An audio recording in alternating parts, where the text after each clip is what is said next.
Today, a hard look at the crisis involving children suffering abuse in the state of Texas. According to the State Department of Family and Protective Services, last year, 22 children died in Dallas County as a result of abuse and neglect. Shouldn't even happen once. 58,644 children were confirmed victims of child abuse in Texas in just 2016, the majority of them under the age of 3.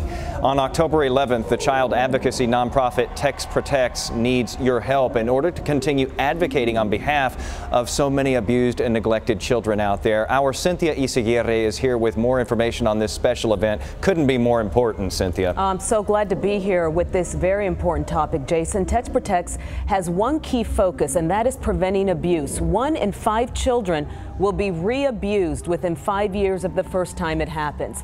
People often ask me, what can I do to help foster children? There's plenty, and we're going to talk about one of those ways today. Joining me this afternoon is Ann Margolin, the chair of the TexProtects Board of Directors, which I recently joined. And Ann, first question, can you please explain to our viewers exactly what TexProtects does? Delighted. TexProtects is a leading advocate for child abuse prevention programs at the state level.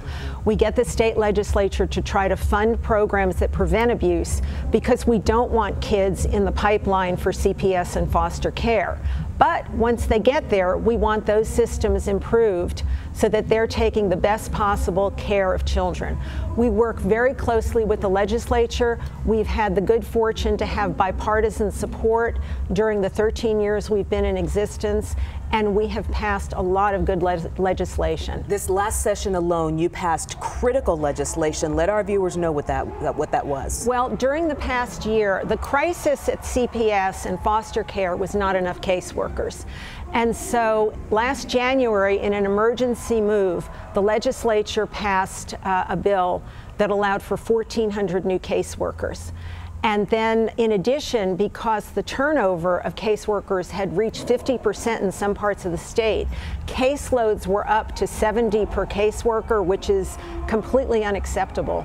And so they increased caseworker salaries by $12,000 a year, and that has resulted in turnover coming down. Even then, though, the statistics are shocking and heart-crushing. 22 children alone in Dallas County last year killed because of abuse and neglect. How does that happen, Ann? Well, it's pretty much a result of too few caseworkers and often not sufficiently trained caseworkers.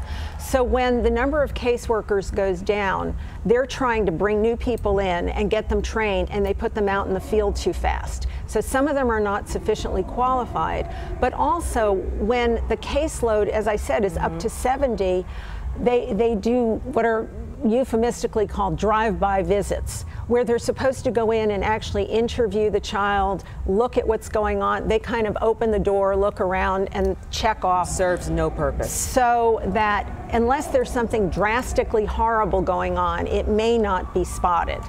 And so that can put children in danger. So how do we help children, Ann?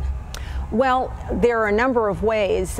Through TexProtects, since we're working primarily with legislation at the state and federal level, you can go to our website, TexProtects.org, and sign up for legislative alerts.